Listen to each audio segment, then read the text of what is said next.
Let's go. Somebody say, put me in the game. Coach Smook, let's get it, man. I'm ready to get into the conversation tonight, boy. Let's go, man. I'm ready to get into this conversation tonight, man. Y'all just don't know, boy. We got some action from practice today. I know y'all probably been seeing some other reports. I've seen it. I've concurred with a lot of stuff that's been reported today. But man, I got some funny reports, some positive reports, not funny reports, but like the run game is being highlighted. It's being talked about. Even some of the defensive presence, some of the people that was really focused on defense today that I talked about how the run game was really challenging the defense, especially with the secondary coming up. We know that our safeties had some issues last year as far as run fits coming down from the second level, but I think we're about to see some changes, about to see some intentionality, should I say, with run support and being one of the dominant run defenses in the country, not just in the SEC, but in the country. I'm excited, man. So as you all come in, man, we get ready to get you all's reactions from all the reports. If you was at the members only, if you was able to view the members only live, man, did you get a treat, right? And to hear the interviews from the defensive side today, we're going to hear Coach Womack's interview. Once we come into the show after our little infomercial break, we're going to do a roll call. Then we're going to do Kane Womack's interview, and then we'll do a little quick dialogue segment, and then we'll open the phone lines. We want to open the phone lines around 8:55 Central Standard Time, and we're going to try to get as many phone calls as we can tonight. So if you all want to be heard, the phone lines will be open for you tonight here on the Coach Smook Network. Hopefully, y'all got some things to talk about, some questions to ask, and if I got the information, you know I'm going to give it to you. I appreciate y'all for tapping. I appreciate y'all for tapping the screen over there on TikTok. Make sure you don't press on the screen and share it. And then over here on YouTube and Facebook, make sure you hit the share button and share it somewhere publicly. Let everybody know that we live here on the Coach Smook Network. Mary J, let's get a roll call going before we get into our little infomercial transition, man. I'd be so excited to see y'all jump in and drop those comments. Y'all just don't know how much that helps the network grow. That first 5 minutes of interaction, just if you could drop 2 or 3 comments. Roll Tide, watching from Birmingham, watching from Minnesota, watching from Abu Dhabi. You know what I'm saying? Like, let me know what's up real quick before you get settled in and start chilling and just, getting all this information. Let me know what's up. Let me know who I'm talking to. Let me know who's here supporting the Coach Smook Network. And don't forget, y'all, we are trying to do our little, I guess you could say, fundraiser or donation agenda where y'all can help us replace our laptop, man. We got to get the screen fixed on the laptop so we can be traveling and get this quality production for y'all. We got a surprise for y'all. I think after this week is finished, I think y'all will really see what we're trying to do and really believe in it. So roll call here on the Coach Smook Network, man. Let's start it off with Mary J. Pop, man. Said she working in the back, y'all, but she want to make sure she was first. She said, roll Tide, y'all. Y'all give it up for Mary J. Shout out to my boy Zach. He said, roll Tide, AAA family. Y'all know, I know y'all look forward to hearing Zach on the phone lines. Can't wait to hear what he has to say about today's practice reports. I know he's excited about one report in particular, a running back sighting and pairing rotation that we've kind of already been talking about. And Zach is probably going to feel like he's the insider after his statements yesterday. And I think we posted the clip of it. He commented about the rotation of the running backs, and we kind of, our sources today kind of gave us some leeway and saying, kind of concurring with some of our thoughts. So we're going to get into that. What's up, Dominic? Good to see you, Roll Tide. Marquis Woods, my guy. I see you over there, Roll Tide. Put me in the game. Coach Smook, Shamika Walker is in the building. What's up, Shamika? Tapping in. Did Shamika have a wristband? Let me go back. Shamika got a wristband. Shamika, you got to get a wristband. You got to get Shamika a wristband, y'all. Get Shamika a wristband. Appreciate you for pulling up tonight. Roll Tide. Let me see who that next. Walter, my boy. Walt. It's good. Walter Roberts is in the building. I know you've been waiting for the live. Walt, we're going to get you on that phone line tonight. Talk to me. Dino coming in with his mess, man. You know what? Dino, you deserve it. Why do you carry such a heavy aura of fair weatherness, bro? Why do you carry it? Are you fair weather? Mary J, can we get a clear screen real quick? We're gonna clear the screen. We're gonna stop the music. We're gonna acknowledge this right now. We gotta stop. I don't want no overlays, no nothing. I'm clearing the screen. We're gonna talk. gotta talk. We gotta talk. You see, have y'all noticed this right here? You see that? It's not even the season. The season's not even started, and the trash can full of Fairweather fan profiles is already at the top. It's already at the top because we got fans on Twitter crashing out. We ain't even kicked off yet. We ain't kicked off yet. They crashing out, talking about what we ain't gonna be able to do, quitting on the run game. Oh, we ain't gonna have no run game. Ryan Grubb can't call the offense. But 2 years ago, we was crying because we didn't have this man. And we're gonna take 8 months worth of product and just put it all on it and give up. And then you got people was complaining about the recruiting, and now you see the recruiting rankings are changing. An Alabama offer a dude that put a few more eyes on you. They start looking at film and then, oh, this dude might be a 4-star. This might be a 5-star. And then you end up ending up with a projected another top tier recruiting class 3 in a row, 2 top 5s in a row. What are we complaining about, man? So Dino, please tell me, why do you carry this type of energy, brother? What's going on? Talk to me. This is a safe space. We're gonna take our time tonight. We got the phone lines, y'all. If y'all really want the reports from today, this is not a reporter show. This is an interactive show. So talk to me, Dino. What's going on, man? I feel like every time you comment, I feel like every time he comments, he's not or he's out something. What's going on, Dino? Talk to me, man. You know what? We're gonna soften the mood. We're gonna talk to Dino. I want to take you to a healing space. My sister Jocelyn Carr, longtime supporter of the Coach Smook Network. She wrote this book, and I've given it to a few high school athletes. It's called Winning the Ultimate Victory. And there's a spot in here, if I could find it. It talks about your mindset, right? And having like the next man up mindset, right? And how you have to be able to move past temporary failures, right? You have to be able to move past temporary failures in life, right? And as much as as high as the aspirations are that we have for Alabama football, sometimes those aspirations are unrealistic. We have to be okay with some of those things, not reaching those unrealistic aspirations. We have to believe in the process. Okay? So Dino, man, I'm going to encourage you, man, before we get to kickoff, man, before we get to September 5th, check your heart, man. Check your fandom. Let football Jesus change your heart. That's what you should do. Dino, inbox me, man. I'm gonna send you this book. Let's send Dino this book, chat. Let's send Dino the book. Somebody type in the chat, free the Fairweathers. Hashtag free the Fairweathers on today. We need to free the Fairweather fans on today. We can't go into ECU game with Fairweather fan energy, y'all. We can't. Release it. There's no reason to. Because truth be told, man, we loaded. I want y'all to check out this practice footage, man. These dudes look ready, bro. Like, how can you have any Fairweather fan energy? Looking at, like, we look like Alabama again. Like, we look like Alabama again. Just look at the practice footage, man. Sit back, kick back. We look like Alabama. Look at the coaches, beards. We got beards and bald heads, hands. Coach DeBoer is red right now. What are we talking about? Why don't we believe? Come on, Dino. You gotta let that Fairweather fan energy go, man. Let's get back to the roll call, man. I'm sorry, y'all. I care. I care, y'all. I care. I do. Back to the roll call, though, man. Y'all, we gotta make sure that get clipped. What's up, Fred Harris? Good to see my brother, man. Y'all know who that is. That's the man with the plan. Insurance. Yeah, that's him. He's checking in tonight.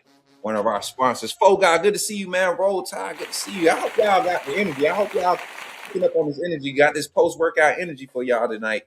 I hope y'all ready. Put me in the game, McCalla, Alabama. That's up there. And ain't that McCalla near Birmingham? That's where McCalla is. Roll Tide, watching me. Let's take a check. My boy Smith in the building, man. Hey. Got a celebrity in the chat, y'all. Y'all better wake up. Let's go, man. Roll Tide, Swainsboro, Georgia. Y'all checking in tonight. I love it. Let's go. Roll Tide, Cliff. Let's go. Brian Lewis says Roll Tide. Look at all this AAA members filling up, man. With the wristbands, you gotta have your wristband. Gotta have your wristband. What's up, Kareem, my brother? I know you. Hey, Kareem, we can get you on the phone line tonight. You see, I'm in that mode, man. I know you match that energy. We could talk some trash. I seen some Georgia tweets today trying to throw some stick shots. What are we talking about? Buck, my guy, Roll Tide from Ohio on TikTok. Much love, man. First comment on TikTok, shouting out where he from, man. And then Mama Pat is in the chat. He said, Coach, how are you, Mama Pat? You see me? I'm feeling good. I'm feeling good. Where my water at? I need to teach boss how to get my water out the fridge. That's what I need to do. Hey, Durant, if you gonna have Durant on the phone line tonight, y'all, I really want to get to the phone line. I really don't want to do a dialogue segment. I want to just open the phone lines and I want to talk about whatever y'all talking about. Because the members and the real supporters, they caught the live earlier and it was a juicy live. If it was a juicy live, put some fire emojis in the chat. I need fire emojis. Through the Fire Ministries. I'm sorry, through the Fire Ministries. That's my Tay. That's my Tay checking in from her. Through the Fire Ministries page. I'm a producer on that label, y'all. On their production label. Just so y'all know, got some big things popping outside of this. Y'all go see. James Love was good. Roll Tide, man. Jersey said, "What's up?" My guy over there on TikTok. What are you watching from, Jersey? Me, your cousin Jimmy, holding it down here in Ohio. That's Jimmy. Okay.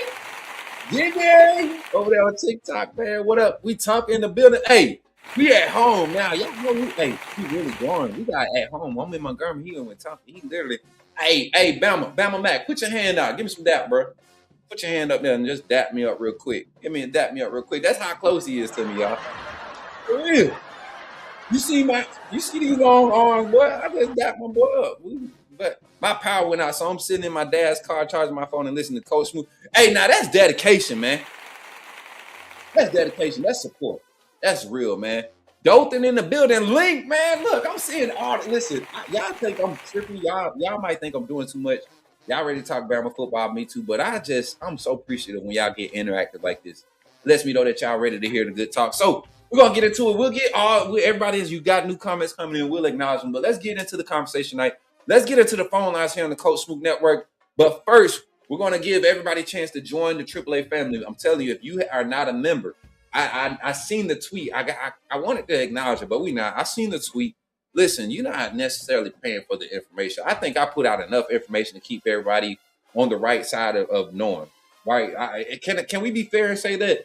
But I do think there's exclusive information that when I put it out and you listen to interviews, from especially like the days where we're talking about defense, of player availability, coach availability, and then you see some of the reports from the guys after we're done with our live.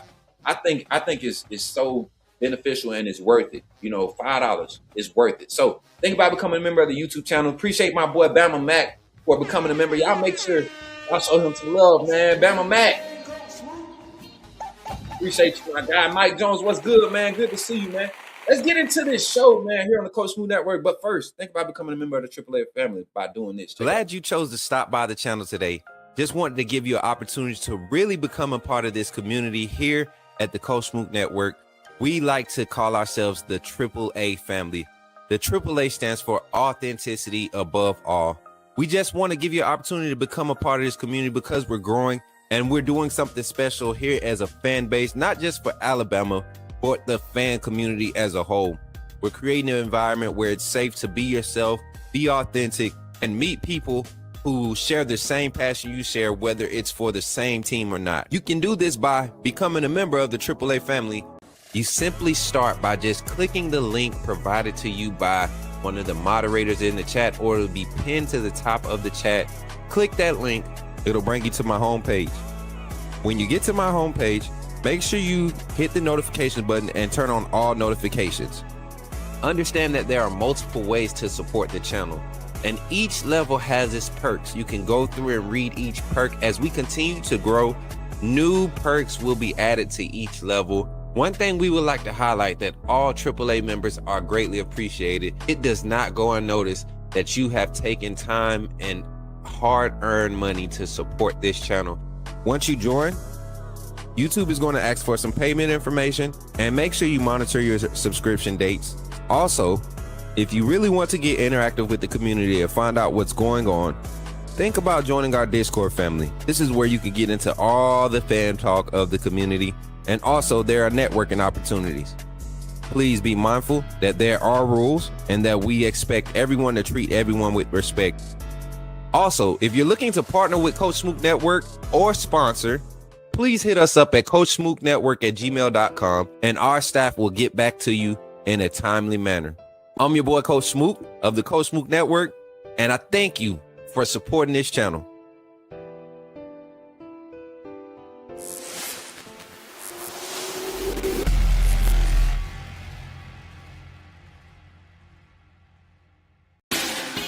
Put me in a game, Coach Smook. Put me in a game, Coach Smook.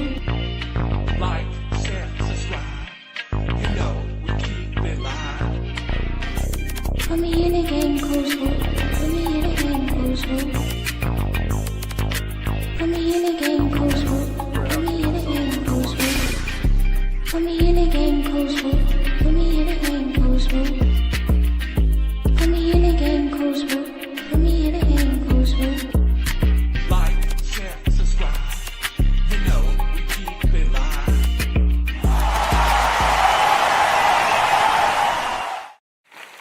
Let's go, man. Listen, we're going to listen to Coach K. Womack's full interview. We're going to kind of stop it periodically and just react to comments. Like I said, I haven't seen the interview, right? While we get the official footage from University of Alabama, I'm usually at the gym training. So I get to react just like you all. And I'm telling you, I love these moments for us. They've been producing some quality clips. We got a lot of shorts we're going to be able to post from the fall series when we do the montage. That's why I love you all getting on the phone lines. Let's watch this interview, and when the phone lines will be open right after Kane Womack's interview, we're going to open the phone lines. All right, let's get to it. Coach, when we were out there, I saw a lot of block destruction. Just can you talk about the importance of emphasizing block? Yeah, that's something just from a physicality standpoint, right? It's one thing to hold a block and do your job and hold your gap responsibility. It's a different thing entirely, right, to be able to disengage and get off and make a play. And so that's something that we've really emphasized. I think you see it in our defensive line. Freddie's doing a great job with that.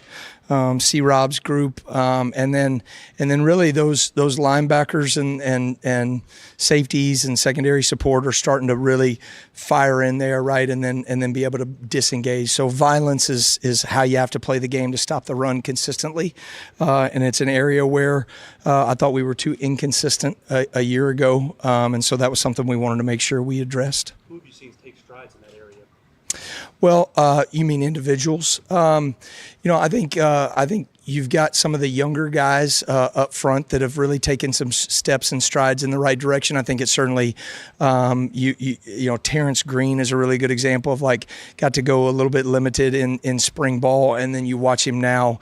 He's starting to make more plays within the defense. Some of those outside linebackers are doing a much better job. Justin Hill's always been a very physical player and can create knockback, but is starting to understand how to disengage, get off the ball, and finish in the backfield. So I think we're trending in the right direction there. What sort of impact has Devin Tompkins made so far? And what are Before they get to talk about Devin Tompkins, what's up, AG, my guy from Detroit? Appreciate you for tapping in over there on TikTok. What's good with you? Hey, stay engaged over on TikTok. But if you really want to be seen, check in over here on YouTube. We're live on the YouTube channel at Coach Smook on YouTube. Come check in, get your comments featured. I want to acknowledge some comments real quick, Mary J. I see you got some comments already start. Let me go to those real quick before we finish Coach Womack's interview. Can we do that real quick? I got we could take the banner down. I know it's gonna time out, but let's get some comments. I'm excited to see the coaching staff pretty much repeating what I have seen with the DB room. Facts. And you see development starting to really showcase itself from all the reports that we're getting. And I know it's practice reports. You can't go on the podium and be like, man, we're playing trash. But you can look at the energy at the podium right now. It's a lot of certainty in these statements from both coordinators, from the head coach. You look at the players' interviews that we've had access to, it's a lot of certainty and the you feel the, I guess you could say, the conviction, you feel the hunger, right? You can feel it. So yeah, this next comment. Appreciate the comment, Zach. Come on, Mary J. Let's run it. As a Bama fan in Oklahoma, words can't express enough how ready I am. I love the doubt and the hate. Facts. I think right now, the disrespect, Coach Kalen DeBoer was very, very direct about being aware of the doubt, of the negativity outside the program, all the noise. It's okay to be aware of it. Don't let it be the only thing that fuels you. But when you're that focused and locked in that you can allow the outside noise to fuel you, to be more dedicated in the drive, be more intentional, that's a good thing. Come on, Mary J. Next comment. Let's go. Hey, Deshaun, as a guy from Chattanooga, Tennessee, it's a heavy dose of Bama in Tennessee, but the hate always gonna be louder than the love. Facts, Marquis Woods. I got so many partners that live in Tennessee, Georgia fans and Bama fans in Tennessee. I feel for y'all. I feel for y'all. You get what I'm saying? Kareem says the O-line coach is very vocal. I like that. That's a good sign. Great with communication. We talked about his experience in run game and run scheme development, right? As a run game coordinator at multiple stops, he's coached tight ends. He's had coordinator experience. So being able to communicate at a different level, what he's trying to implement mechanic-wise, technique-wise, I think that's why Ryan Grubb is we're going to see his play calling style take a upward trajectory. We're going to see the production and the style of play calling. I think we're going to see a big change, and I think more balance too with the pass run. We've heard the last 2 days about the running back room. Daniel Hill, A.K. Deere, in particularly, breaking off explosive runs. Trayshawn Brown breaking off explosive runs. E.J. Crowd just getting better and better day by day. Kevin Riley finding his spot. Being able to impact when he has his reps. So it's going to be good.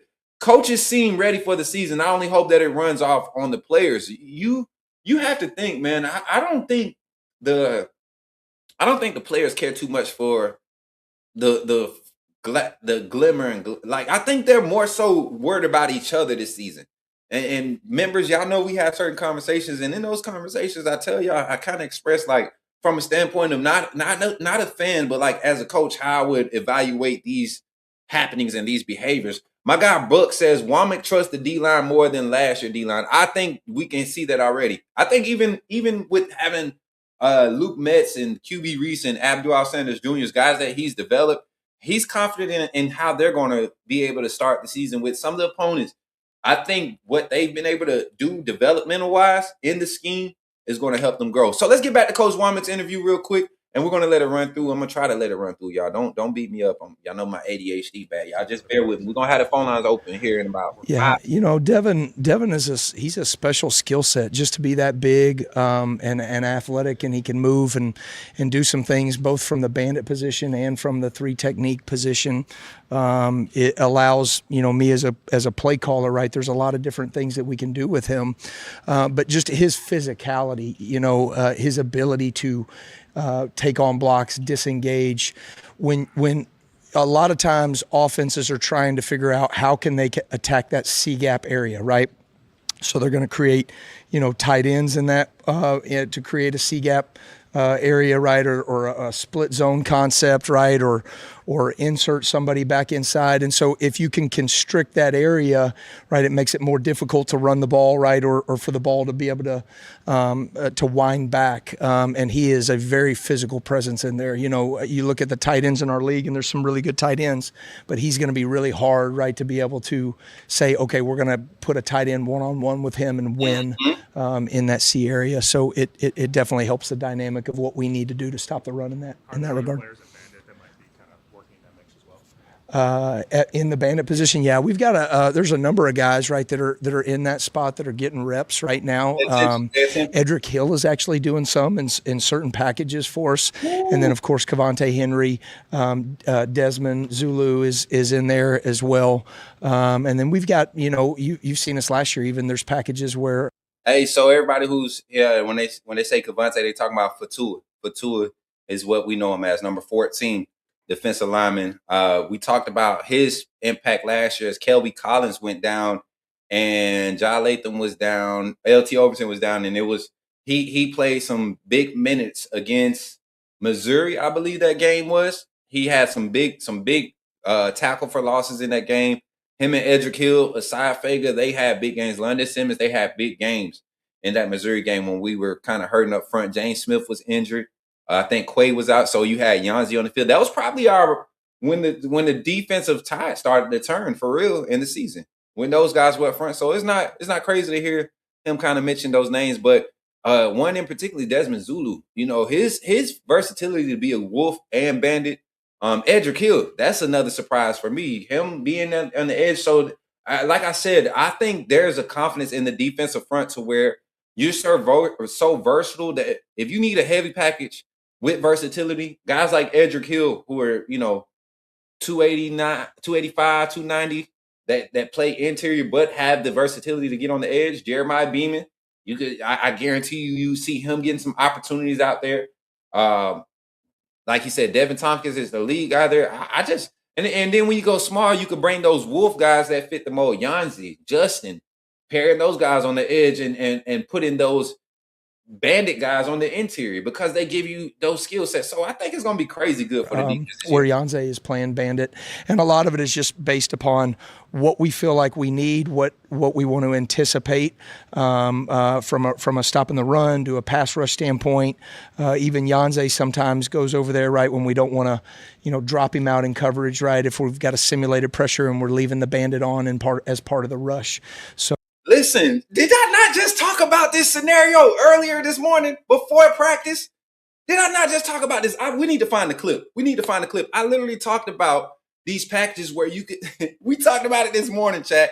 This Kane Womack interview from post practice today. We talked about how I was just studying his defensive scheme the past year and a half, 2 years, from when he was the defensive coordinator and was on the defensive staff at Indiana. Some of the things that they did in the exotic packages with their fronts, when they had the versatility of edge linebackers who can play defensive end, but also can get lateral, get drops, get into their drops, can provide quality coverage, containing running backs out the backfield, jamming up tight ends, playing second level. You got those skill sets in the edge rusher room now. And he literally just talked about showing those simming those pressers and running one of your power or your pass rush specialist, showing that he's coming and rolling him to the weak side blitz and being able to undercut something. Like we just talked about those type of plays. So, I just kind of wanted to toot our just a lot of things that we can do there creatively. Kane, how is it an asset to see your dad and your brother-in-law out there to help you kind of hover in different drills for you? Yeah, it's kind of neat. Having Dom here has been awesome. We got all three a chance to coach together, back in 2012 and 2013.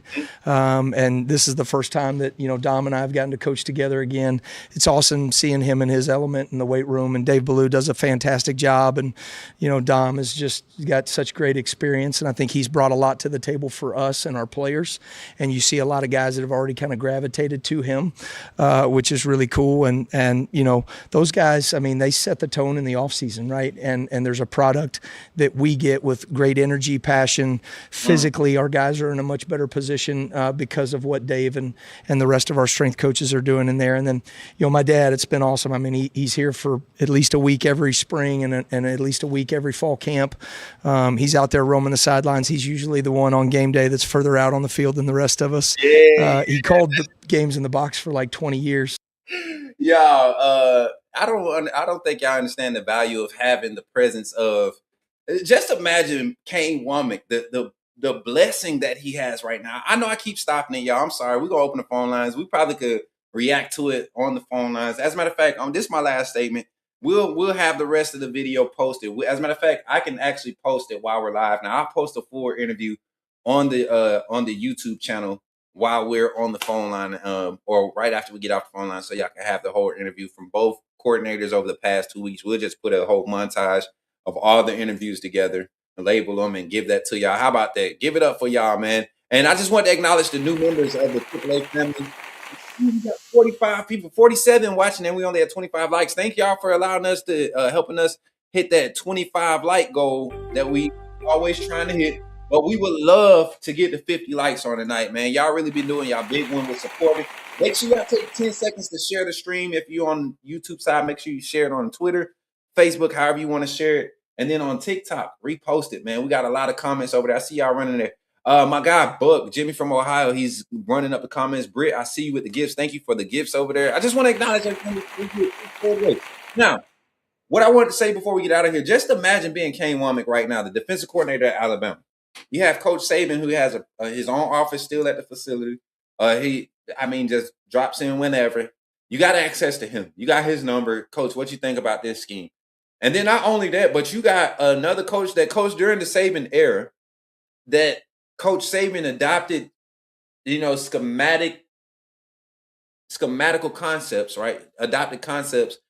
You had Coach Womack, David Womack, who came to Ole Miss, where we saw the 4-2-5 really start to be a defense that had to be respected. Get him smaller linebackers, smaller edge players to play in space, hold up the edge, tracking the ball, trusting the back end of your defense to be, solid run fits and not give up over the top plays, right? It was a transition from what most DBs were learning in the Saban system, where a lot of things was bump and run, press up and coverage. You're flowing across the formation. You're not passing as much off. Your zone depths are a lot shorter, or a lot tighter, right?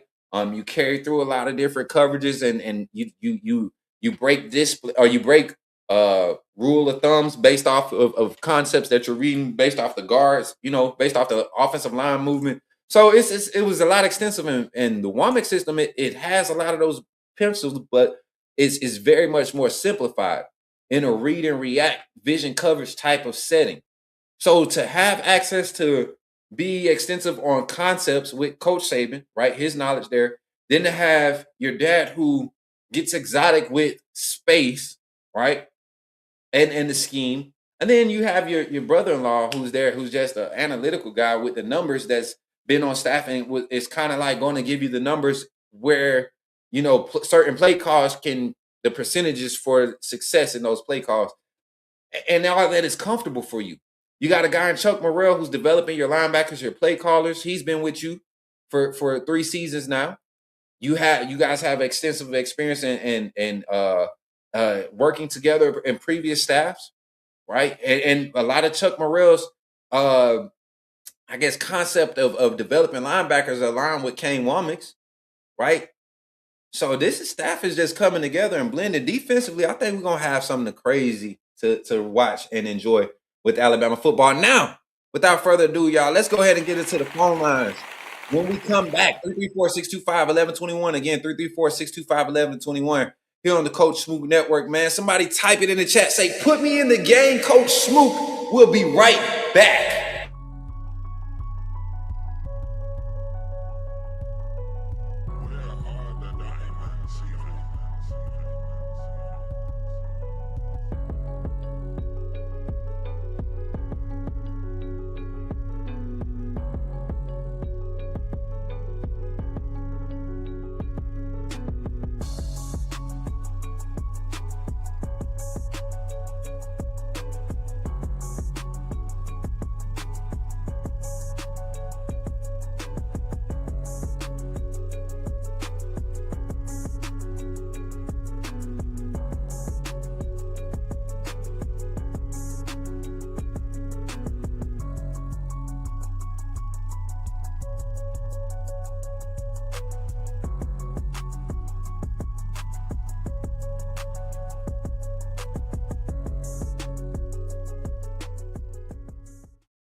Let's go. Somebody say, put me in the game, Coach Smook. Listen, the phone line is open, 334-625-1121. Talk to me, man. Let me know. What are some of your early takeaways from camp, just overall from the defense? We want to kind of focus on the defense tonight. We had a lot of conversation about the quarterback competition yesterday on the phone line, and I think there was some good conversation. But let's kind of try to focus on the defense, man. My guy, DJ Gurman, look, can't do right. Who's my QB1? Keelan Russell. That's who my QB1 is. All right. Now let's talk defense. Man. Appreciate you for taking it, DJ. Phone line is open, 334-625-1121. Don't be shy, man. Y'all doing all that typing. That means y'all got time to call in.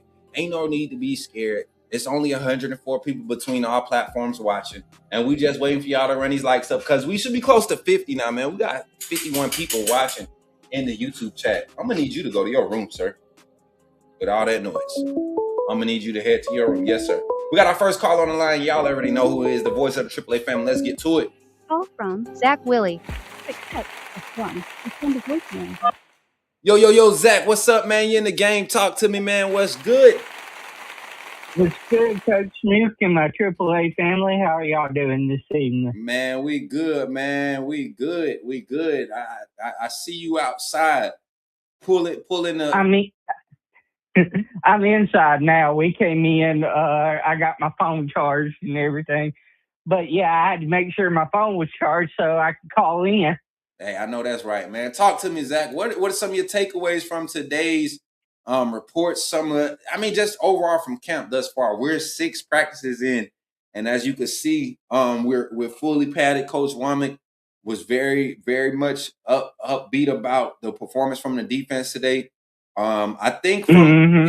if you all look at kind of the clips, man, you can see Coach Mo kind of like even early on, just kind of in his DB's head, like just the he just I mean dapping everybody up, but when he's at the DBs, you see him every time he's at the DBs, he really in their head. And I told y'all earlier today that there was some a lot of talk amongst Coach Womack and the defensive backs during practice, and that's not always negative.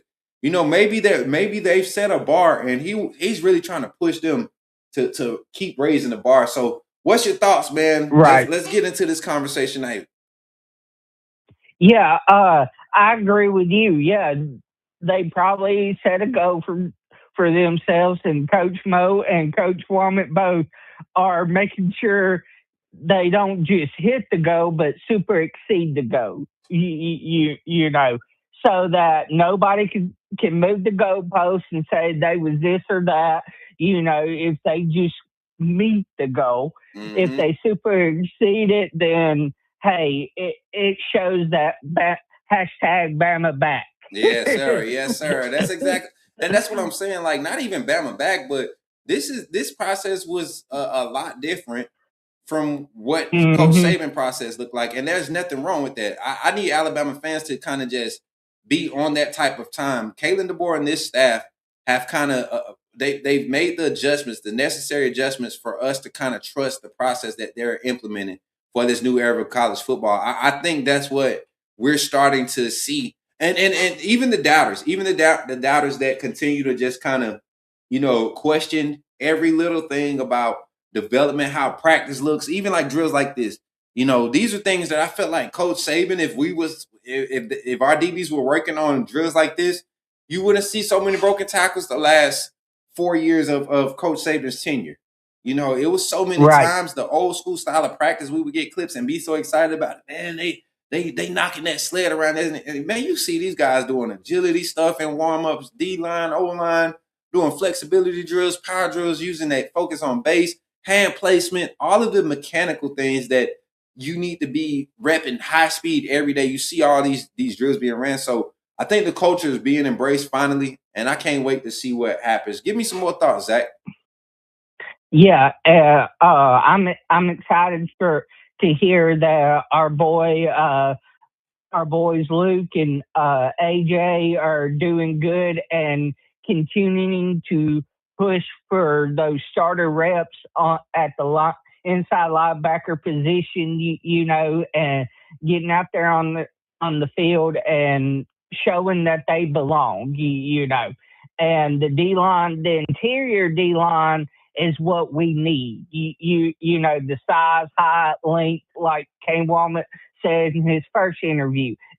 We was top 14th, 15th, and you needed to be in like that top 10 range. Well, now we're in the top 10 range, so we can go out there and fully utilize this scheme and throw those exotic blitzes and exotic schemes out there and just run wild and go wild with this scheme and really put the pressure on the opposing offense this year. Because you got to look at it like this. Yes, we had talent all along the roster, but Kalen DeBoer and this staff didn't have their guys that they needed until this year. Really, if you look at it, this year is the first year they really got everything that they need for everything to fall in place and for it to exceed expectations and to produce like it did at Washington. And so I believe this defense has the capability to be a really dangerous defense, and I don't I don't see it slacking off for us having a slow start like we did last year. I think that toxic, self-centered energy is out the door. We left that with James Smith and them guys that left in the port. Shots fired, Zach got shots fired. Chat, hold on. Let them boys live, man. Let them live, Zach. And hashtag free the fair weatherness. All these fair weather fans, when things go right this year, don't jump on board with us, because we've been telling you for the last 3 years, don't jump on board this year when everything's going right. Y'all need to take y'all's fair weather energy somewhere else. Zach is on fire. Zach, this ain't week one. Zach, what you doing, man? Zach in week one for he in full season form right now. Chad, y'all better be careful. Dino, you better watch. Dino, you better duck. He coming for you. All y'all fair weathers, man. Y'all better be careful. It ain't safe right here this year. I'm not gonna protect none of y'all fair weathers this year. I gave you a chance. Listen, winning the ultimate victory. I told you I got this book for y'all, man. All the fair weathers. I got it for you. I got 2 copies left. I want to give this one to Dino. This one is for you, Dino. Either you or the guy that used to come through here, Ken, the Bama fan. I seen him on another channel. Ken, this one for you. Free the fair weathers, man. Free the fair weathers. That's what we're gonna do. Winning the ultimate victory. Shout out to my sister Jocelyn Marie Carr. And then while we're on the phone lines, while Zach is hot, man, I want to give a shout out to our sponsors, man. Frederick Harrison Farm Insurance of Hoover, Alabama, man. Thank them for being a sponsor here on the Coach Smook Network, man. He's been supporting the network for about a good 2 years now. 2 years he's been consistently following us. We were on the phone earlier today, and he was excited to hear some of the reports and some of the things that we're going to have access to because of our partnership with Farmers Insurance in Hoover, Alabama. We appreciate Frederick Harris and Farmers Insurance of Hoover, Alabama. You need some insurance information. You need a quote. You need to get something done. You need some education on how you can benefit from having insurance. Pay yourself. Check out my boy Frederick Harris. Y'all give it up, man. So Zach, we back, man. We back. Shout out to the sponsors, man. But Zach, you turned up the heat, man. You went in on the fair weather. Did. You went in on the fair weather. Talk about the excitement.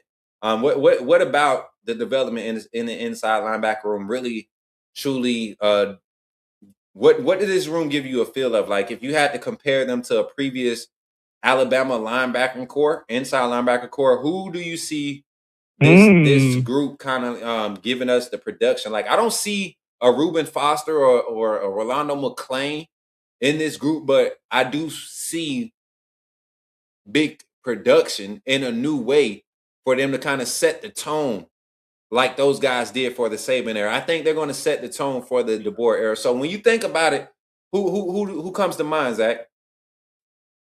Oh, I think of Mac Wilson, Sean Dion Hamilton, them type of linebackers. The hybrid type of linebackers where we started switching from our run heavy Jahad Campbell, your CJ Mosley. Marquis says CJ Mosley in the chat. Yeah. CJ Mosley is one. Hey, Zach, you on fire tonight. The chat agreeing with you. Everybody saying CJ Mack and Dion, Sean and Dion. So and then we've talked about this. I think Kane Womack even said this, like when Sean came and visited, having him kind of come into the inside linebacker room and share his knowledge of how he saw the game. Jahad Campbell coming back after his rookie season this past year, and training with some of the guys, doing some sessions. I think that's something that can really help in these guys' overall development. But go ahead, Zach. You right on top of it. Everybody's agreeing with you, man. Yeah, and I agree. It can help, and it can also motivate players to continue to go out there and give 110% effort so they can better prepare for their future and be the best pro athlete that they can be and the best after football be the best person they can be, you know, financially, you know. And so I'm excited for this inside linebacker room. Yes, I know we're young and that worries me a little bit, but I know with the kind of talent and the kind of development we're seeing, we're going to be all right. You know, it's not going to worry me as much as it would if it was like 2024. Hey, Zach, they said we be giving these folks hell right now on the Coach Smook Network. I appreciate you, Zach.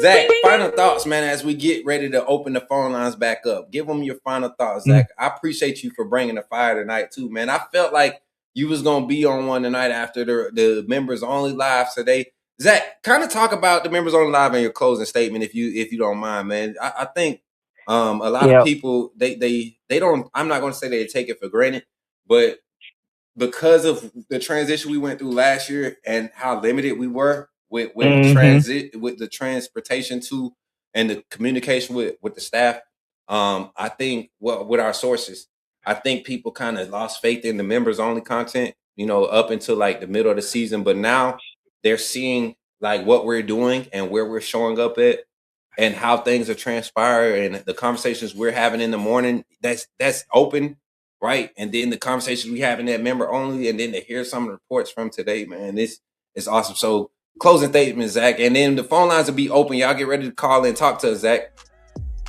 Yes. And in the members only live, we're getting the information that Kane Womack talked about. We're getting information on the quarterback battle. I'm not gonna, you know, give details or anything. You know, I'm gonna kind of, unless you tell me to. Nah, don't say nothing. You can't say nothing, Zach. You tripping, man. Yep. You tripping. Yeah, I keep my lips zipped on that one. Zach, I'm not telling you. I'm gonna hang up on him. I'm not throwing you on blast. I'm not throwing our sources on blast. Come on, Zach. You know. They calling. We got callers calling in. All right. Roll Tide, everybody. Put me in the game, Coach Smook. Holler at y'all later. Good night. Zach on fire, y'all. Call from in the game, Coach Smook. Oh, man. Yo, you in the game with Coach Smook. Who's on the line, man? Talk to me. The boy Doug, man, what's going on? What's up, Doug? You in the game, man? We good, man. Zach on fire tonight, man. He got me on one tonight, man. He matching that energy. What you got for us, Doug? What's on your mind? We talking defense. Tonight. Let's Zach talk, on man. fire, man. He on fire, man. He had to send them shots out to them boys who traded on us. It's all good, though. The boys can trade. The boys can definitely trade. And whoever traded, stay on that side. You know what Malachi said. If you ain't wearing Clemson, you know what I'm saying? I ain't gonna say the other part. But, you ain't Crimson. Well, talk to me, man. What's on your mind, my brother? Yeah, defensively, man, I'm jacked. I'm not the defensive line. I'm jacked. Like I told you, I think either the last night or the night before. I'm jacked about that D line. Mm-hmm. I am jacked, man. With the rotation, we so deep. Like Better fans, y'all remember when we used to have them deep lines? When we go like 5, 7 deep at D line. We just rotate them in. When you get tired, come get a spell. We're gonna throw somebody else in there. And like you said, for whatever situation we got the body to match it. If y'all want to go heavy with all these tight ends, we can go heavy. Yeah. Y'all want to be a little light and go light. So I'm just loving that. And Kane Womack just getting better every year. Playing the SEC, knowing what calls to make, and like you said, having all these information from Saban, his dad, his brothers, it's all coming together. I think this year it's finally gonna come together.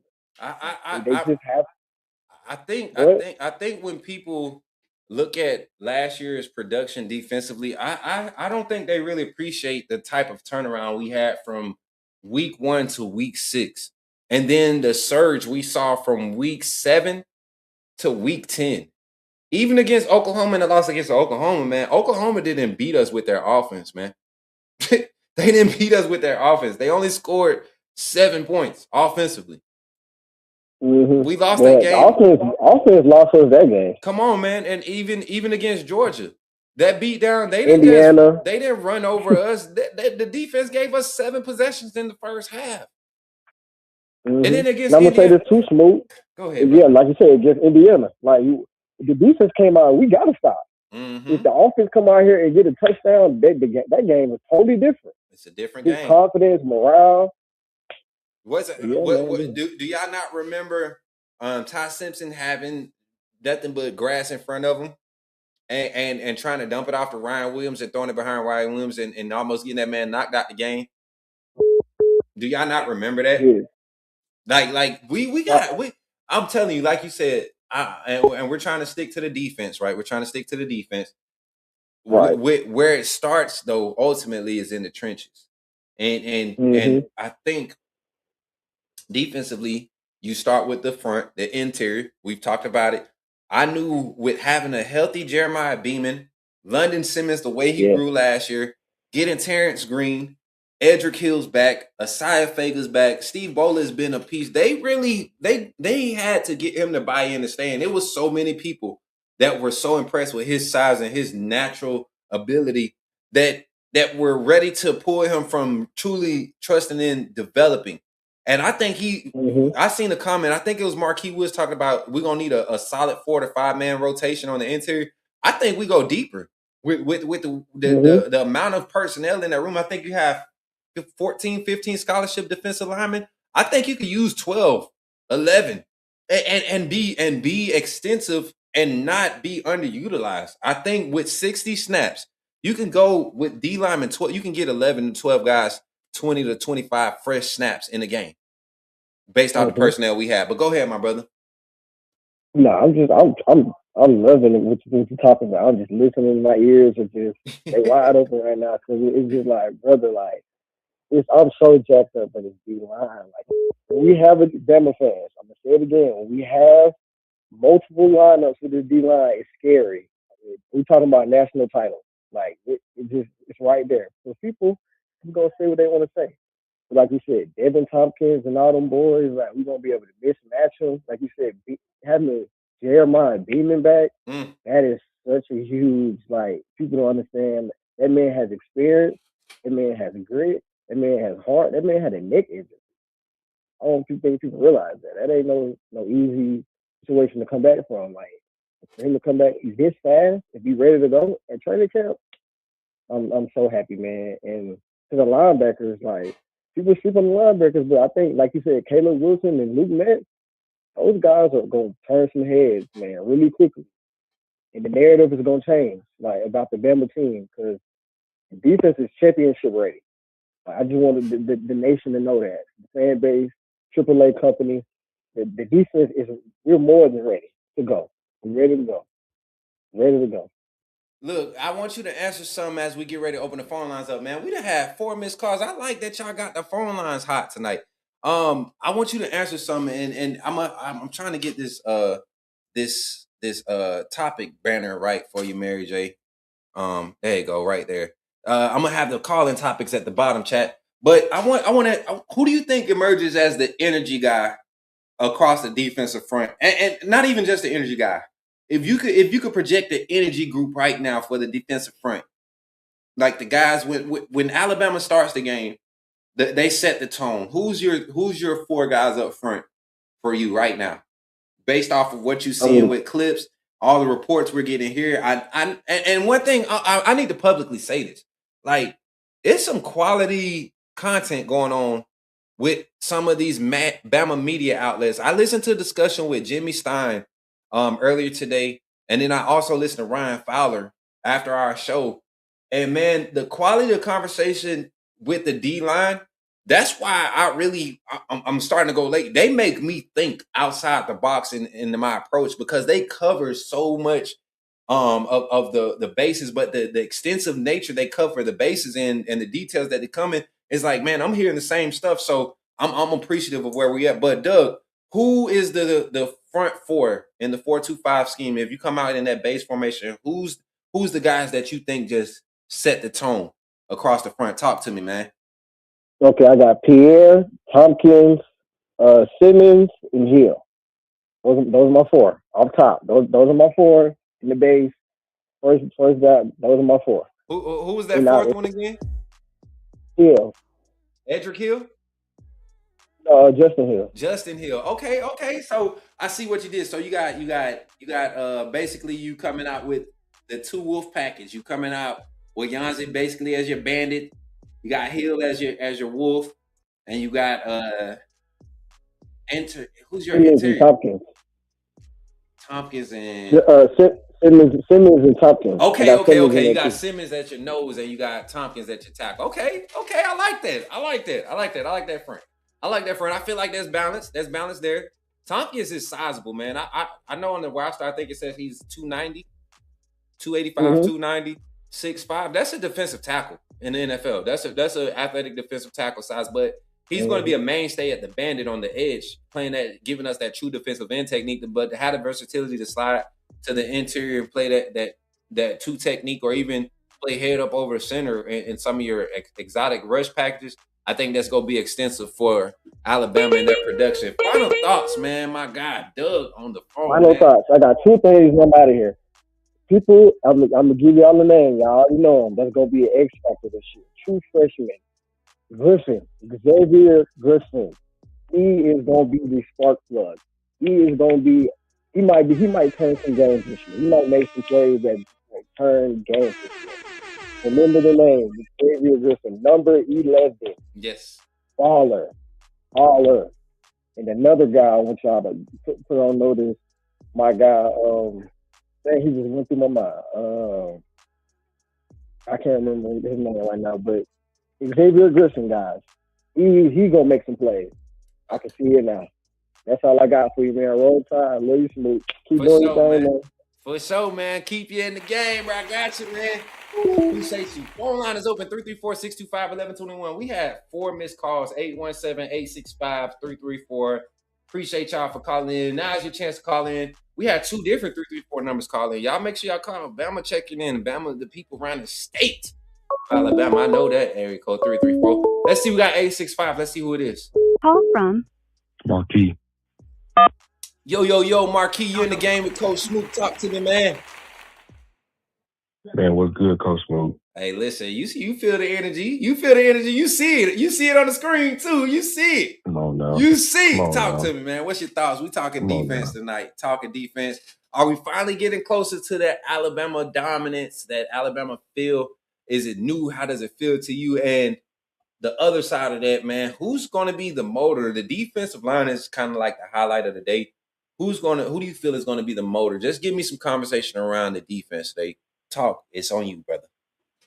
Man, well, first off, man, a couple of years ago, first off, man, before I get into anything football, Coach Smook, I'm so proud of you, and I'm so proud of everything you're doing, man. You so inspirational. You one of the reasons I want to start doing content myself, man. All my homies that told me I need to do it. You the main motivation for me, keeping it so real. So definitely when I get to where I'm going, man, I'm definitely gonna try to get up with you, man. But I hope at that point you're doing so many bigger things. I gotta keep on elevating. You feel what I'm saying? That's just real talk. I love it. I love it, man. That's what I like to hear, man. That's just real. And you know what? I kind of got to interject because we've had moments like this in the past, and I was in such a position of vulnerability during that transition, where if I was really emotionally attached, if I was emotionally attached to people, and finding out different motives, I would have quit.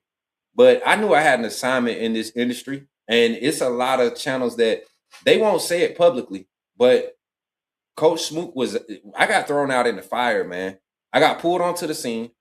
And when I started not compromising, when I refused to compromise the authenticity, when I started to teeter on that fence, when I was on that first channel and the style of content was getting way out of bounds, and I chose to step up and stick to who I was and it put me in different spaces that kind of elevated me to get to where we went through 23 and 24, and then to get thrown out in the water, expecting to drown in 24 and 25 and be where we at in 26. I know God has a plan for us. So when I hear people like you that say they're inspired, man, it's definitely a motivation. And I'm just humble. I don't ask for none of this. I don't text people and be like, hey, come on the show. I've been on shows where we're gonna be like, hey, they be like, hey, we're gonna text so and so, and they're gonna call in at this time and say this for us. Make sure we got our money in the pot so we could cash app them, What? We doing no, that's not authentic. I can't do that. So Coach Smook got to move on. Better opportunities. But I appreciate you, man. And yeah, man, kind words. Appreciate the chat. Everybody in the chat. Continue running likes up, man. We got my guy Marquis on the phone. Give me your thoughts, man. We talking defense tonight. Go ahead, brother. Man, well, first off, man, I want to say a couple of years ago, I called in and you asked the question, man. You said, who do you think will be your most impactful coach on this coaching staff that the boy has hired? And I strongly stood with Womack. And still to this day, I'm going to stick with Womack. Mass kicks ass, absolutely, Bama Mac. I mean, it's we're talking D-line, so let's talk D-line, man. First off, shout out us getting DT. Yeah. Right. I think that is LT Overton's replacement, and everything we wanted LT to be, DT will be, respectfully. You feel what I'm saying? Yeah. And I think it's no knock against LT. Hey, not at all. He did a lot of good stuff for us. He did a lot of great stuff for us. But we've gotten much more athletic while getting bigger, and I think that is the biggest thing that we've done. I think more so, because if you pay attention to how the season progressed, when LT went down, we saw a different type of production from Keeley and flashes of what that bandit position should look like. And if you look at the size, the frame, what Devin Tompkins specializes in as a defensive end, he kind of gives you fully developed, perfect form of Keon Keeley. Right? Even in pass, they look similar. Just the frame, they look similar. But I think what you get with Tompkins, you get the lateral speed, you get the discipline to set the edge. Even with Desmond Umeozulu, those guys and their frames fit versatility, what you want on the edge in order to be able to be exotic and be extensive in your coverages and be multifaceted on the back end. So yeah. I love being able to adjust the way we have in the trenches. But go ahead, my brother. Man, and just going off that tip, man, we'll go to another player that we replace through the portal, right? We'll move and go to TG, right? Shout out Big Terrence Green, TK replacement, right? We got a guy that's taller, bigger, he's going to be able to be more athletic, right? It's not saying that TK didn't do the things that he needed to do. He did a lot of good things for us at his size. That's why he's playing for the Rams, right? So that's big ups to him. But I just think, us getting Bingley Jones, right? Get another older guy, getting Zebo back, right? I mean, getting that guy back on the edge, getting that guy playing back at Bandit. I just think that we can just get super, super exotic, do a lot of different things, be heavy and still be athletic, right? And I just think that was our biggest struggle last year, is that we went heavy, but we weren't athletic as we needed to be, right?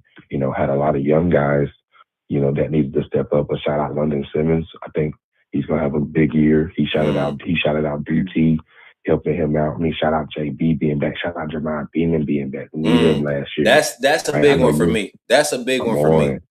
I don't think people realize Jeremiah Beeman off the field against Florida State is when we saw big problems. They were already hurting without Tim Keenan, and just his veteran presence on the defensive front end and how we wanted to play call last year.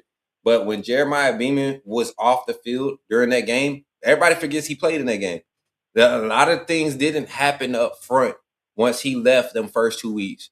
It wasn't until they really started letting London Simmons go and letting Asai Fega and Edric Hill get into that rotation. And now those guys are going to be some of the catalysts to what we brought in from the portal. So let's just say Devin Tompkins takes a few games to get started. It don't hurt us to throw Edric Hill on the edge. We just heard about Coach Womack talking about Edric Hill. Like that's big for me. Edric Hill, Desmond Umeozulu don't have to be pressured to be there. Keldrick Jones with his experience can provide. We got a lot of band-aids. AK's playing 8 on work. We got a lot of solid band-aids and wraps that can really hold us together through this first quarter of the season. Absolutely. And I think that is what Jimmy Stein likes is the depth of good. Yeah. Right. Yep. You know what I mean? That the depth of good is what I think is just really gonna take us through this long, rigorous season that we're gonna have, because we will be going to the playoffs. Right. We will be going. And the thing is, our coaching staff has prepared for this. This is why we went and did what we did. We're going to make our playoff run, and it starts this year. Right. So,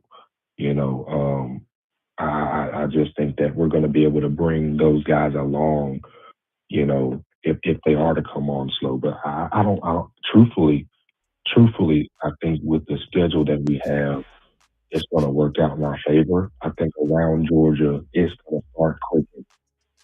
Right, we're going to be fully clicked up at that point, I feel, or on the brink of seeing who we're going to be on that defensive front, and seeing who that rotation, is giving us the most activity, right? So I'm excited. And just our linebacker room. I mean, you talk about those guys.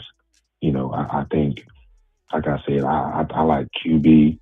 I like Caleb, Luke, right? Abdul. The Womack guys, like he literally did. When you look at Womack guys, come on now. When you look at like the reports from their recruiting, like we covered those guys very closely, especially Luke and AJ. That we were very close with that recruitment, and those extensive conversations is what earned those commitments. They are the prototypical guys. QB, in the conversation he had with him, for him to stay, like these are the guys. You remember we were getting ready to go in the portal and get the guy Tariq, I forget his name, from South Alabama that Coach Womack had at yeah. Did he go to Missouri? No, he didn't. He ended up staying at South Alabama for that season. Okay. And then I think he entered the portal this past season and was at Missouri, but we didn't go all in on him because of QB Reese sticking around. I don't think people remember that conversation we had during the transition. Myself, Coach Sean, and Coach Jay, like we were sitting there having that conversation about skill sets that already fit. Jeremiah Beeman was one of those guys that we highlighted that stuck through the Saban transition. We talked about Red Morgan, ZB, right? I'm surprised, like when Bach left, or when Bach went to the offensive side, that surprised me. I thought him and Coach Mo and what he was going to have an opportunity to do, but then they went out, and when they got Dijon Lee committed in this class, I think that's what scared Bach to the other side, just being honest.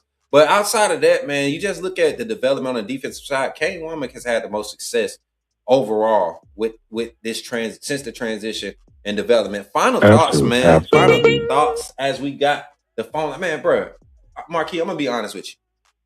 I think the last time the phone line was going off like this was when Kyle fired me, y'all. I'm so serious. I'm not. When Kyle fired me and we did that first call of the show, I can't remember the phone lines. Like, I literally had to turn the ringer to a different channel so I could mute the ringer while you were on the phone line, because it's been going off. Like, it's just not slowed down probably like 3 minutes ago. So final thoughts, man. Give us what you got. And please take it easy on the people, man. It's still fall camp, y'all. It's still fall camp. Man, listen, I don't listen, Coach. I don't even know if we got the time and space to take it easy on them, to be so real, man. It's like you said early on. I'm not taking no more disrespect. I don't care if you with us. You know what I mean? Don't be fake with us. Don't you know be what fake. I'm saying? Like, don't be fake with us. Be all the way real, and that's just how it's gonna be. But truthfully, last thoughts, man. I think defense is gonna carry us. You know what I mean? I think early on, we got to expect Keelan to have a little bit of trouble, right? But I think the defense is going to make up for that. I think quickly he will adjust and he will get better from it. That's it, the truth. I think we're going. I think we're going deep in the playoffs, man. I can't say natty all the way just now, just yet, but I do think we'll make a deep playoff run this year, and we'll establish that we all the way back, man. It's giving me 2023 vibes, man. Lank is in full effect, man. Put me in the game, Coach Smook. I appreciate you, my guy. Y'all give it up for my guy Marquis, man. Hey, what you mean that post Vandy live loss? What you mean? What are you talking about? What are you talking about? What point are you making, Fairweather Dino? We got another caller on the line. Let's see who it is. Call from It's Deron. Put me in the game, coach. Yo, Deron, you in the game. Talk to me, man. My boy been waiting to get in. You in another 334 number. I'm gonna have to save. Y'all just earned yourself some preferred caller badges on your side, man. Talk to me, man. What you got to say tonight? We talking defense, dominance, D-line, all that good stuff. Talk to me, man. Man, I'm just excited. I'm ready to drop 8 on them boys. I'm ready to toss some goose eggs. I'm ready to do all that. Yes, sir. Yes, sir. Wise, man. I feel like there's gonna be a lot of rotation, especially on the front, in the front four, probably in the box period. For at least the first few games. You know what I'm saying? Yeah. So, but either way it go, I feel like we talented enough to actually rotate like that and still do what we need to do. You know what I'm saying? So we good. I'm liking the energy. I know we're focusing on the D line, but I know you were excited last time we talked about the secondary. I highlighted a moment that was kind of talked about in my conversations today about Coach Mo being really, really vocal and active with some of his veteran guys. In particular, the safety room got a few extra talking to and a little bit more attention today from Coach Mo and Coach Jones, the secondary coaches. And from what I heard, from what I was happening in the conversation, I don't think it was more so of them guys having a bad day, because today was another, based off of how the staff is talking, it was another productive day where you had quality competition. It wasn't a day where the defense dominated, the D-line didn't dominate. It was good back and forth, and that's what you want to hear at this point. No injuries, the big thing, but the secondary, that safety room. Talk about just the confidence that's being talked about with guys like Jair Edwards, Drake Kirkpatrick, and Ivan Taylor being able to give guys like Hubbard and Sabb some relief, and for those guys to be fresh. Talk about what you think when you hear stuff, those type of reports. Oh, I mean, that gets me excited too. I mean, you got Dre and Ivan and all them. They really growing. You know what I'm saying? Like that's a game of football. You growing, you develop on your own time and stuff like that. So it's more so that's more so a relief on, I guess, the fan base too. Because if you think about it, Bray needed a breather last year. Yeah. Kia needed a breather last year. I forgot which game that was. There's a few games that the other team broke on us because they was tired. Florida State, for example, that man was jogging. So you get what I'm saying? He didn't even get to the ball for real. It was a couple of guys, even early on in the season. Guys like seeing James Smith get burnt out early, seeing Quay get burnt out early. It was like you want to be able to throw guys out there. And I think when they finally unleashed Yanzi, who was having a great camp, I think that's when the defense, even London Simmons, his early fall camp presence after not having a spring, coming in and have the impact that he had. I truly think this is where I think Kane Womack is going with this defense when it comes to play calling. That demand for that aggressive quarterback pressure, that sense of quarterback pressure, with the depth that you have on the edge, the depth that you have with the guys on the interior, you have to open up the playbook. You have to allow those guys to be aggressive, because your DBs, the play shouldn't last as long. These 3 to 5 second reps of plays, 40 times a game, 60 times a game, you're going to be able to be fresh in the third and fourth quarter. Man, the depth. We got to find the depth early. We got a chance to do it. Eastern Carolina, I think you go and roll it, man. You roll it. Yeah, You give that first group them 3 series, those 17 plays that you want to kind of establish, and you start mixing in some different looks that you've been experimenting with based off the momentum, regardless of production. Throw it out there. Throw it out there, see what you get. Make those immediate abrupt pulls and stuff the first 2 to 3 weeks. Get that identity established. And what kind of got me is now, like, you got a fan base, basically, not a fan base, I'm tripping. You got a player base now, especially on defense, the way you can roll, say 4-2-5 is your base. You can roll into a 3-3. You know what I'm saying? Yeah. You can roll into a 5-2. Like, you can do that because now you have people that they're athletic enough, and from what I've seen and what I'm looking at now, them boys huge. So they probably can do it all. You can roll the safeties down a lot too. So like it's sky's the limit, man. That's all I gotta say. When you have a true freshman safety, 6'3", 225 pounds, that gives you the same presence that you had with, Justin Jefferson and the Kyle Green in the box, right? And you're able to, instead of throwing an extra linebacker on the field to make up for size, you're able to have a safety like that doesn't give you. There's a sense around Jairo Edwards that he could have been playing college ball last year. That was the conversation. Was he going to reclassify to jump into the 26 class? But I mean the 25 class. But the young man stayed his final year, had another successful year. People barely threw at him, so he had to show his ability to come up and run support. Now everybody's talking about him being a missile coming down here. So when you're able to have assets like him, Dre, Kirkpatrick, Ivan Taylor, even we'll start hearing about Carmelo O'Neal getting some opportunities. When you go big with Dijon, ZB, and Melo on the boundary, like just him coming off the corner blitzes, that length, being able to force quarterbacks to throw over and around him, coming off the edge on both sides of DJ. Like corner blitzes, exotic. Do you hear me, Duran? Exotic. There is no reason not to try it this year. The first 3 weeks, there's no reason not to just open it up. Open it up. Open it up.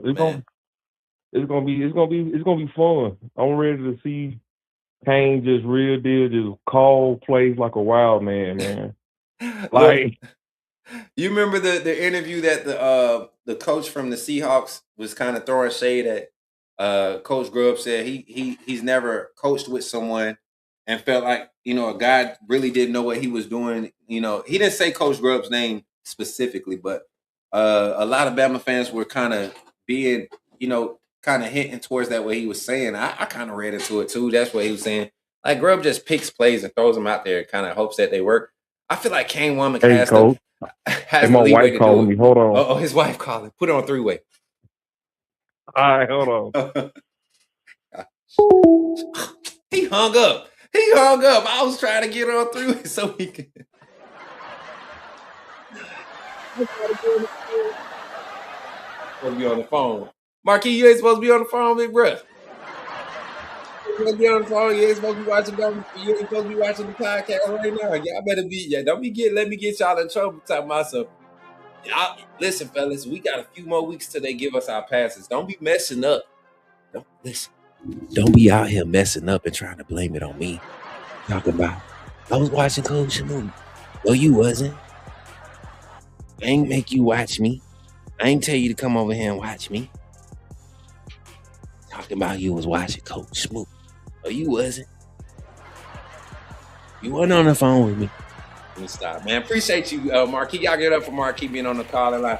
Let's take like 2 more calls if we can, man. We had an hour and 20 mark. We did y'all going crazy, man. Phone line is open 334-625-1121. Again, that's 334-625-1121. Topic of conversation, Alabama defense. We got the interview from Coach Womack. If you want to see the whole thing, we'll have it posted after the live stream. We'll have the full interview posted. As a matter of fact, we'll actually just do a live interview, no talking, no interruptions. Just play the interview for you. Or should we just close the show out with it? Let me see. Let's put a poll. Let's poll it out. We got a lot of people in the chat. Get y'all interacting. I know y'all done got quiet. We done had some good conversation. If y'all enjoyed the phone calls, give me some fire emojis in the chat. Clap it up also. Mary J, get on the sound effects for me real quick while I put this poll up real quick. If you all want a segment, if you all want a if you all want the interview in the show with the interview, yes, no. Type 1 in the chat for yes, 2 in the show chat for no. You should be able to see it on the screen now. Yippee-dee. Somebody say a yippee-dee in the chat. Yippee-dee. Let's go, man. We here. I'm feeling good tonight, man. I still feel like I just came from the gym. I got that post-workout pump still, man. I had a great workout. It was good to take a break. It was good to take a break from the gym the past 2 days, man. Good to take a break. Wait, no. I worked out Sunday. I didn't go yesterday. I took a full 24 hours off, so that's awesome, man. That was Deron. Yeah, my fault. Who did I say it was? Marquis? Oh, Deron. Deron, you ain't supposed to be on the phone. Marquis was on the phone. That was Deron was supposed to be on the phone. The boy said, hey, y'all. Deron said, hey, coach, did my wife call me? Did my wife call me, coach? Y'all heard his heart beating through the phone? Hey, I get it, bro. I get it, man. I get it. I know that wifey energy. They know how to do it. So it looks like we get some votes in the chat, man. Appreciate y'all for running up the votes. Continue to run up the votes, so we can to end the show, because that's the case. It's a 9-minute interview, and we end the show. We'll get ready to end the show. Phone lines are open 334-625-1121. So kind of to close this thing out and to kind of wrap the show up, man. I think overall there's reason to be excitement. There's reason to be excitement about what's happening on Alabama's defense. To be honest, as hard as rough of a start that we had against Florida State, we didn't know what type of system, what type of scheme. We didn't know what to expect, right? But there was just a lack of effort, in my opinion, a lack of competitive effort.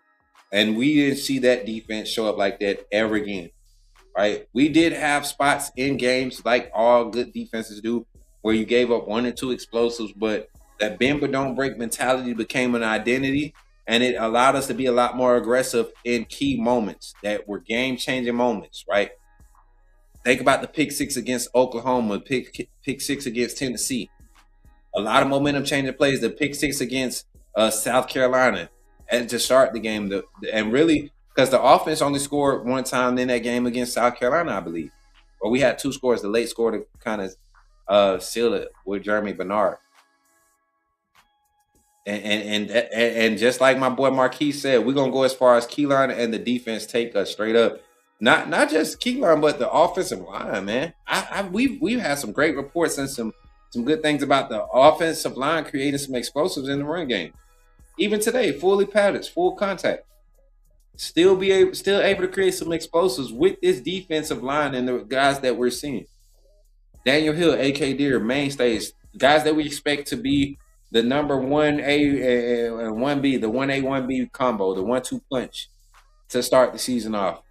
With E.J. Croyle easing his way up, getting more reps in the season. Him and Trayshawn Brown. Listen, Trayshawn, I'm telling y'all, man, I see him getting the screen and just being able to get out of space. Guys like that, man. Y'all remember what Keon Drake? I wouldn't be surprised if they give Trayshawn an opportunity on kick return. I hope. I haven't seen much about Aubrey Walker. I want to get out there and try. I'm gonna do some stuff for y'all, AAA family. But without further ado, let's go ahead and let's play. It was a beast last year. Facts, veteran. Appreciate you for pulling in, veteran 80831. Your birthday August 31st. If so, that's cool. Make sure you subscribe to the channel, and so we can add your birthday to the family list and help you celebrate it. Appreciate you for pulling up tonight and roll tide. We're gonna end the show with Coach Kane Womack's interview, and hopefully y'all enjoyed the show tonight. Make sure you take the opportunity to become a member of the AAA family. If you're not a member, I'm telling you, Zach, everybody say, we got people that sunshine pumpers or whatever, but you have to experience it. You have to experience it. Stick around, continue to comment, like, and share. You might catch a gifted membership tonight with where the current members, where they feel safe and happy. They want to donate memberships. You stick around and keep sticking around. If you might get gifted one and be able to experience members only content. I'm telling y'all, the stuff we're gonna be able to do over the next 11 days, y'all gonna be like, man, if you DM me apologizing, I ain't gonna talk about you. I wouldn't even take it to heart. I'm glad that we went through the test that we went through here on the Coach Smook Network and the proving grounds that we had to go through to be proven and get legit to be baited where we are. I don't think that we're going to bend or break this year. The wall of hell, no, I like that, man. The wall of hell, I'm liking that, man. Y'all give it up for my guy Walter Robbins. Good to see you back in the chat tonight, too, man. Good to see everybody that checked in. So let's go ahead and end the show. Coach Kane Womack interview here on the Coach Smook Network. And remember, y'all, when you see me in the streets, holla at me and say, put me in the game, Coach Smook. Enjoy the rest of your night, and I'll catch y'all tomorrow morning for our pre-practice coverage. Practice number 7 kicking off the day before the first scrimmage. What will we learn? What will the storylines be? What will we be able to talk about, man? Thank y'all for tuning in. And again, I appreciate y'all, man. What's up, man? Oh, we got a super chat. We got a super chat before we get out of here. Let's get it on the screen real quick. Veteran 0831 says, just subbed out of Louisville, Kentucky by way of Tuscaloosa. Man, give it up for the $10 super chat, man. Appreciate the subscription, man. We got a new subscriber. Make sure you hit the like button. Make sure you turn on the notifications. Everybody else, appreciate you. That's the first super chat. No, the second super chat is of the month. Make sure we get him on the donation banner. And like I said, man, think about becoming a member of the AAA family. One of our mods, if y'all could put the command in the chat, anybody that's in the chat that knows how to do it, get that link in there for him. And Veteran 0831, I appreciate you for supporting the Coach Smook Network and joining the AAA family if you do so by becoming a member, man. We're going to get out of here. I don't want to keep prolonging. I'm a preacher by nature, son of a pastor. So y'all know we get long-winded out here. So let me get up off of here. Don't do nothing special. Maybe for the next stream. When's the next stream in the morning? 8:30 Central Standard Time. I'll see y'all there, man. Kane Womack, everybody. Let's get to it. Entirely right to be able to disengage and get off and make a play, and so that's something that we've really emphasized. I think you see it in our defensive line. Freddie's doing a great job with that. C-Rob's group, and then really those linebackers and safeties and secondary support are starting to really fire in there, right? And then be able to disengage. So violence is how you have to play the game to stop the run consistently, and it's an area where I thought we were too inconsistent a year ago, and so that was something we wanted to make sure we addressed. Who have you seen take strides in that area? Well, you mean individuals? I think you've got some of the younger guys up front that have really taken some steps and strides in the right direction. I think it's certainly, Terrence Green is a really good example of got to go a little bit limited in spring ball, and then you watch him now. He's starting to make more plays within the defense. Some of those outside linebackers are doing a much better job. Justin Hill's always been a very physical player and can create knockback, but is starting to understand how to disengage, get off the ball, and finish in the backfield. So I think we're trending in the right direction there. What sort of impact has Devin Tompkins made so far, and what are some of the other players at the bandit spot there? Yeah, Devin he's a special skill set just to be that big and athletic, and he can move and do some things both from the bandit position and from the 3 technique position. It allows me as a play caller, right? There's a lot of different things that we can do with him, but just his physicality, his ability to take on blocks, disengage when a lot of times offenses are trying to figure out how can they attack that C-gap area, right? So they're going to create, tight ends in that to create a C-gap area, right, or a split zone concept, right, or insert somebody back inside. And so if you can constrict that area, right, it makes it more difficult to run the ball, right, or for the ball to be able to wind back. And he is a very physical presence in there. You know, you look at the tight ends in our league, and there's some really good tight ends, but he's going to be really hard, right, to be able to say, okay, we're going to put a tight end one-on-one with him and win in that C area. So it definitely helps the dynamic of what we need to do to stop the run in that regard. In the bandit position, yeah, we've got there's a number of guys, right, that are in that spot that are getting reps right now. Edric Hill is actually doing some in certain packages for us, and then of course Cavante Henry, Desmond Zulu is in there as well, and then we've got, you know, you've seen us last year. Even there's packages where Yanze is playing bandit, and a lot of it is just based upon what we feel like we need, what we want to anticipate from a stop in the run to a pass rush standpoint. Even Yanze sometimes goes over there, right, when we don't want to, you know, drop him out in coverage, right, if we've got a simulated pressure and we're leaving the bandit on as part of the rush. So just a lot of things that we can do there creatively. Shane, how is it an asset that you see your dad and your brother-in-law out there to help you kind of hover in different drills for you? Yeah, you know, it's kind of neat. Having Dom here has been awesome. You know, we got all three a chance to coach together, you know, back in 2012 and 2013. And this is the first time that, you know, Dom and I have gotten to coach together again. It's awesome seeing him in his element in the weight room, and Dave Ballou does a fantastic job. And, you know, Dom has just got such great experience, and I think he's brought a lot to the table for us and our players.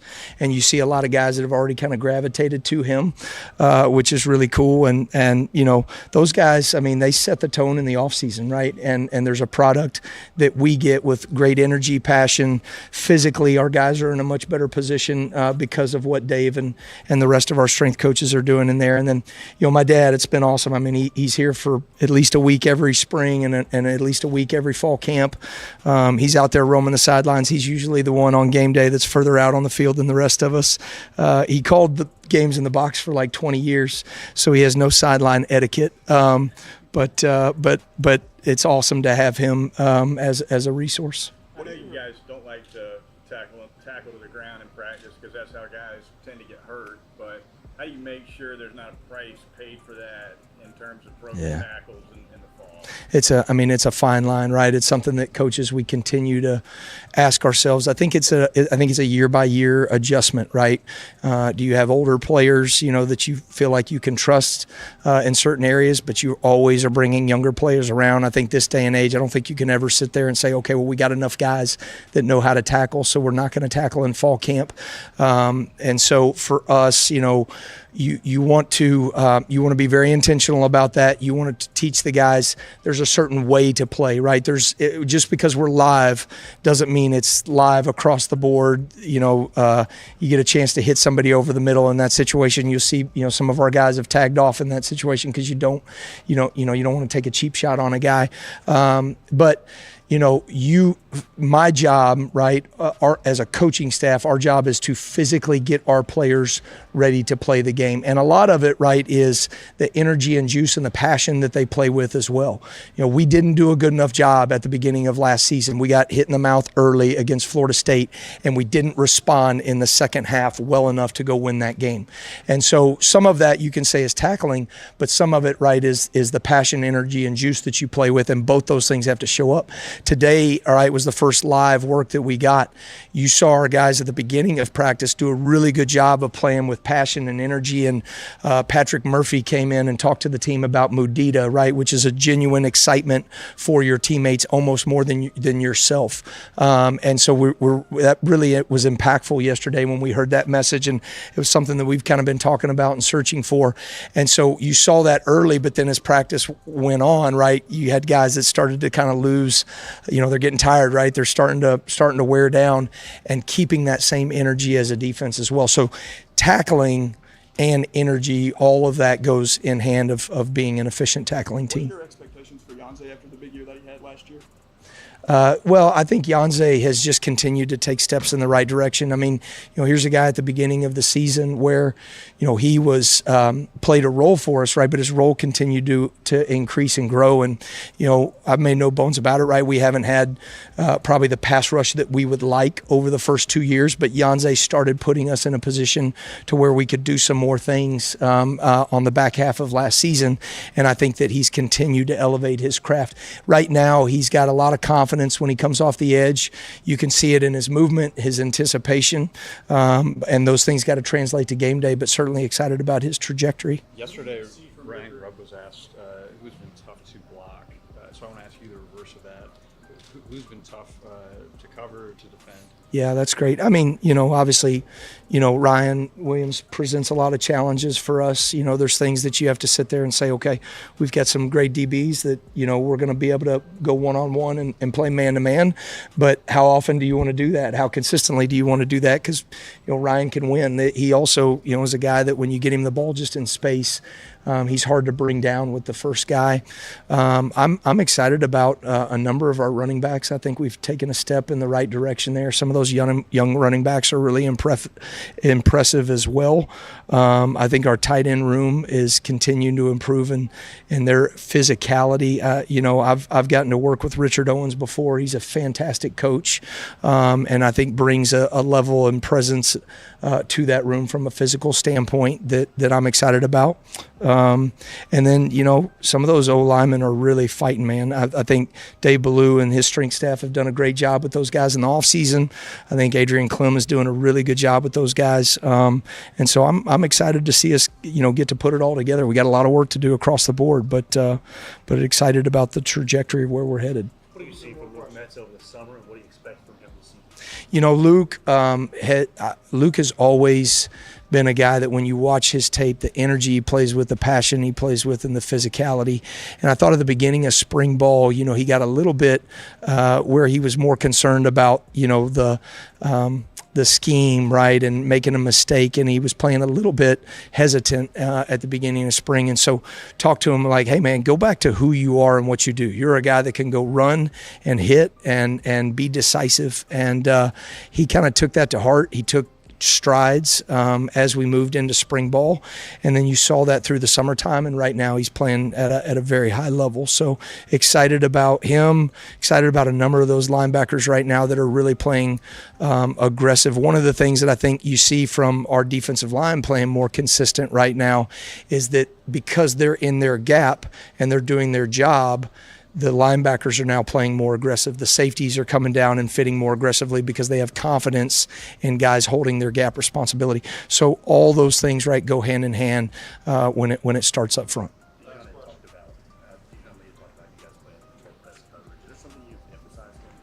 Well, I think, we certainly, there are times, right, where you have to be able to play match coverage to be able to go win in this league. And, in the offseason, Coach Saban and I talk a lot, and, that was one thing that he brought up watching us on third downs, and I thought he had some really good points of having one or two more variations of things that we can do, right, to be able to complement some of the stuff that we're already doing. And you look at our third down numbers in the past in our history, we've been pretty good, and I thought we're not where we needed to be. We had too many third and longs where we didn't get off the field, and so for us, maybe having a couple more variations and things that we do, and then certainly, to be a dominant defense, you've got to be able to go play some press and man, and that's something that we've always done. We did more of it in 2024, and then last year did a little bit less for a number of reasons, but something that I hope that we're moving back in a direction to where we feel like we can do that and also play a couple variations of some matchier style coverage. Is it easier to play press when you got corners as tall as Dijon and Xavier? Because if they lose a step, deep down the field, they got the lengths maybe to make it up? Yeah, I mean, it's hard to find long guys that can also run, and we have a number of those guys, right? But when you're long, the advantage of being able to get your hands and disrupt routes in the first 5 yards are really critical. And so for us, being able to do that from time to time, if you line up and you just play man-to-man, all the time, right? Or you play one style of coverage, it's just eventually you're going to get beat, right? You're going to get beat over top.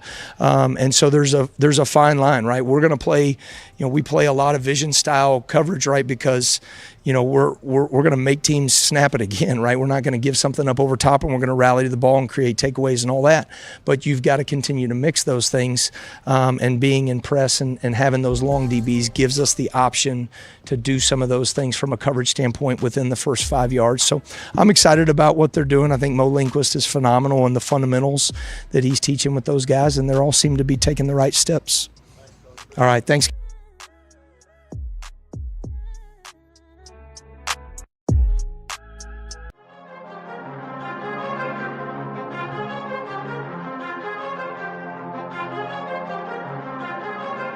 Leandre Gotthejus.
Everybody pulling up, man. Them boys over there, look at Deontay.